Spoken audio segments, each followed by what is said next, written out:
Sportivi siciliani ben ritrovati con il consueto appuntamento di Penalty, tutto il calcio di cui il calcio vero non parla mai, la puntata dello sport dedicato interamente al calcio dilettantistico siciliano, dal campionato di Serie D e come al solito sino al campionato di prima categoria e da quest'anno con una bella finestra dedicata anche al calcio a 5. La puntata che va in onda in diretta ogni domenica a partire dalle 19:30, siamo in replica alle 23, in replica anche nella mattinata del lunedì a partire dalle 8:30. Puntata ricchissima, tantissimi ospiti, oggi chiudiamo l'anno 2013 anche se la prossima settimana saremo ancora in onda con una puntata speciale dedicata interamente al calcio giovanile. Un saluto subito alla prima penaltina di turno qui all'interno della nostra trasmissione, Federica Di Benedetto. Ciao Federica. Buonasera. Ben trovata, ti prepari, vedo al Natale, c'hai Sì, anche sì. addirittura il cappellino, quindi è di buon auspicio. Saluto in postazione naturalmente anche Carmelo Puglisi, ciao Carmelo. Buonasera a te Ettore, buonasera a tutti i nostri telespettatori. Quest'anno non sono riuscito a farti mettere il cappellino per Natale. Che è tecnicamente impossibile. È tecnicamente impossibile. Mentre per quanto riguarda i nostri ospiti diamo il benvenuto a Lucio Tosto, allenatore dell'Aci Sant'Antonio, prima categoria, però insomma lui di grande esperienza dall'interregionale in poi, quest'anno quasi una pausa di riflessione, anche se poi è un campionato difficile, ne parleremo, è un campionato che ti impegna notevolmente ed è molto interessante perché ci sono molte squadre attrezzate. Buonasera Ettore, intanto buonasera a tutti. Sì, è un campionato un po' così, che parte con i fari spenti, i riflettori abbassati, perché è un campionato invece minore, però annovera dei giocatori importantissimi. Io nella mia squadra ho gente che ha fatto la Serie C come Femiano, un portiere importante come Silvestri, ma anche nelle altre squadre, nel Milo c'è un portiere che ho avuto io, San Filippo, anche in Serie D, ne parlavamo poco Insomma, fa. sarà un campionato importantissimo. Però c'è una piccola pecca che il fattore esterno c'è perché gli arbitri non sono coadiuvati dai collaboratori, prima quindi categoria, qualche non ci sono i volta guardianini, succede quindi qualcosa. le difficoltà sono notevoli. Salutiamo anche mister Aldo Musumeci, attualmente in panchina in attesa però. Va benissimo. Aldo tra l'altro già l'anno scorso insomma, faceva parte della redazione di Penalty, i suoi suggerimenti e i suoi sondaggi sono insomma, stati anche dei riferimenti importanti per i campionati che trattiamo puntualmente ogni settimana all'interno della nostra trasmissione. Trasmissione che parte subito con il campionato di Serie D, i risultati e la classifica di questo girone quasi siciliano perché sono pochissime le squadre siciliane. Risultati e poi appunto, come ho detto poc'anzi, la classifica.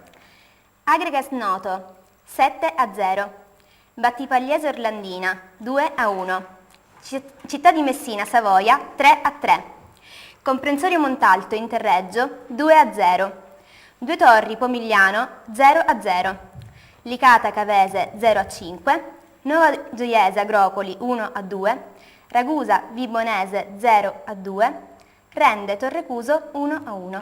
In classifica con questo pareggio il Savoia dà modo alla squadra di Rigoli di insomma, accorciare la distanza dal primo posto. Abbiamo sempre il Savoia in testa, ma appunto a seguire la squadra dell'Agragas è riuscita ad accorciare i punti e adesso sono soltanto 3 i punti che la separano dal primo posto in classifica. Ma guardiamo la classifica al completo. Savoia 43 punti, Agregas 40, Nuova Gioiese 32, Torrecuso 30 punti, Cavese 29, Battipagliese 27, Agropoli 26, Comprensorio Montalto 25 punti, Noto e Pomigliano 24 punti, Interreggio 21, Due Torri 19, Città di Messina 15 punti, Rende 11, Vibonese 9 punti, Ragusa 5, Licata chiude la classifica a 4 punti. Sottolineiamo che la Cavese, l'Interreggio e la squadra della Ragusa hanno un punto di penalizzazione, il Licata 3 punti di penalizzazione. E adesso il tabellino del prossimo turno si giocherà giorno 5 gennaio 2014 e sarà la prima giornata di ritorno. Questo è il tabellino: Due Torri Agropoli, Agragas Pomigliano, Rende Cavese, Città di Messina Interreggio, Comprensorio Montalto Noto, Licata Orlandina, Battipagliese Ragusa, Torrecuso Savoia ed infine Nuova Gioiese Vibonese. Allora, Carmelo, il quadro di questo interregionale sembra abbastanza preciso, nel senso che c'è il Savoia e l'Akragas che sono nelle zone alte. Oggi l'Akragas è riuscito ad accorciare la distanza con la squadra campana, ma è ancora tutto da giocare. Dicevi prima tu, i punti si sono ridotti a 3 e si potevano ridurre anche a 2, perché oggi è incredibile quello che è successo al Celeste di Messina. Il Città di Messina vinceva 3-0, nell'arco dell'ultima mezz'ora la capolista Savoia ha fatto la capolista e ha recuperato un gap che sembrava insormontabile. L'Akragas di Pino Rigoli dal canto suo all'Esseneto ha fatto il suo dovere, travolgendo con una vendemmiata di gol un Noto dove in settimana è successo praticamente di tutto. La società aveva liberato tutti i suoi tesserati, alcuni poi avevano firmato nuovamente. Comunque è andata oggi in campo una formazione rabberciata, però la notizia buona è che comunque le 3 Cenerentole, diciamo siciliane di questo campionato, il Noto, il Licata e il Ragusa, nonostante le infinite difficoltà societarie, hanno tutte e 3, seppur in modo diverso, onorato i rispettivi impegni. Tra l'altro il Licata scongiurando la radiazione. Allora, una battuta la facciamo con i nostri ospiti, iniziamo con mister Aldo Musumeci, questo Noto che alla fine si è di nuovo organizzato, però insomma beccare 7 gol ad Agrigento non è certamente molto bello e adesso bisogna aspettare per cercare di riorganizzarsi bene per salvare questa categoria.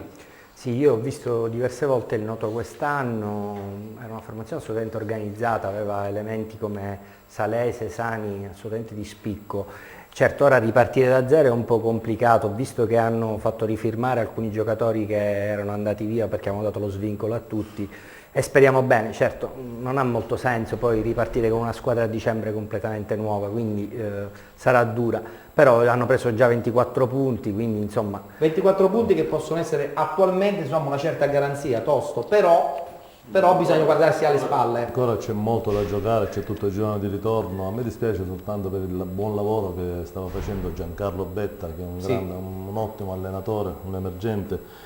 E ora avranno molti juniores in squadra, quindi voglio dire, fare punti sarà un po' difficile.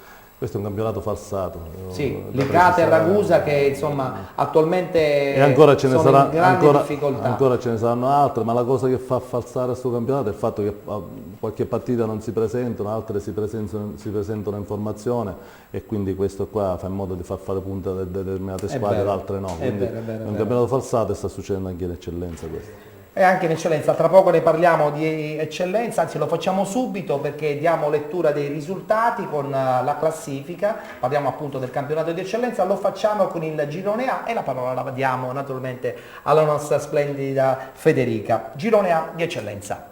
Camarat Alcamo 2-0, Marsala San Giovanni Gemini 3-2, Mazzara Parmonval 0-1.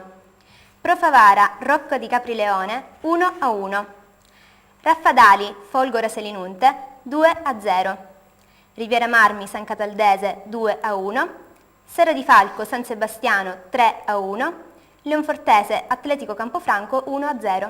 Vincono entrambe sia il Camarat che la Leonfortese, pertanto continua questa lotta a 2 al vertice di questo girone A del campionato di eccellenza. In testa comunque abbiamo la squadra del Camarat, a seguire appunto questa Leonfortese di Mirto con 34 punti. Quadro completo però. Camarat 38 punti, Leonfortese 34, Alcamo e Serra di Falco 30 punti, Rocca di Caprileone 24, Parmonval, Marsala e Riviera Marmi 23 punti, Profavara 22, Atletico Campofranco 21 punti, Mazzara 18, San Cataldese 15, San Giovanni Gemini e Raffadali 13 punti, San Sebastiano e Folgore Selinunti chiudono la classifica a 9 punti. Marsala e San Sebastiano hanno anche una partita in meno. Prossimo turno, anche in questo caso parliamo del turno di gennaio, il 5 gennaio 2014 sarà la seconda giornata di ritorno, questo il tabellino. Atletico Campofranco Camarat, San Cataldese Leonfortese, Alcamo Mazzara, Parmonval Profavara, Rocca di Caprileone Raffadali, San Sebastiano Rivera Marmi Custonaci, San Giovanni Gemini Serra di Falco ed infine Folgore Selinunte contro Sport Club Marsala. Allora Carmelo, sembrerebbe un girone dove Camarat, ma soprattutto Leon Fortese, sono lì per giocarsi questo passaggio all'interregionale. Vediamo che il Camarat in testa alla classifica non perde un colpo, oggi ha vinto nuovamente con l'Alcamo, gli tiene testa anche la Leonfortese di Mirto, anch'essa vittoriosa oggi sull'Atletico Campofranco. Nella parte alta della classifica però, Ettore, va sottolineato il balzo al terzo posto della matricola Serra di Falco, che ha sconfitto un San Sebastiano inspiegabilmente ultimo in classifica. Altra matricola, la formazione ennese veniva data tra le possibili rivelazioni, invece resta relegata all'ultimo posto in classifica. Commento anche con i nostri ospiti, questo Camarat, 8 punti rispetto alla terza in classifica sono tanti, con un Alcamo che comunque ha una certa tradizione. Infatti è una blasonata. Io prima di questa partita infatti pensavo che l'Alcamo potesse fare, però ora gli 8 punti sono abbastanza... Sono tanti. Comunque Serra di Falco è una società che ha molte disponibilità economiche e in questo momento sono importanti. Sono importanti e il programma è quello di arrivare in Serie D nel giro di qualche anno, quindi io mi aspetterei anche a livello poi di ripescaggio dopo i playoff. Valutiamo che ci sono sempre i playoff. Infatti. E la Leonfortese, il paradosso del calcio è questo: gli altri anni che ha speso tantissimo, non è andata, cioè si è salvata. Credo che sia stata anche una stagione, quella dell'anno scorso, anche di assestamento. No? Però fino all'anno scorso hanno speso molto di più rispetto a quest'anno, però quest'anno diciamo ottimizzando un po' le risorse sono riusciti a fare meglio. È vero. Aldo, tu come vedi la Leonfortese di Mirto, può competere per vincere il girone? Secondo me sì, assolutamente, anche come sottolineava il mister, quest'anno hanno speso di meno, però si ritrovano là sopra.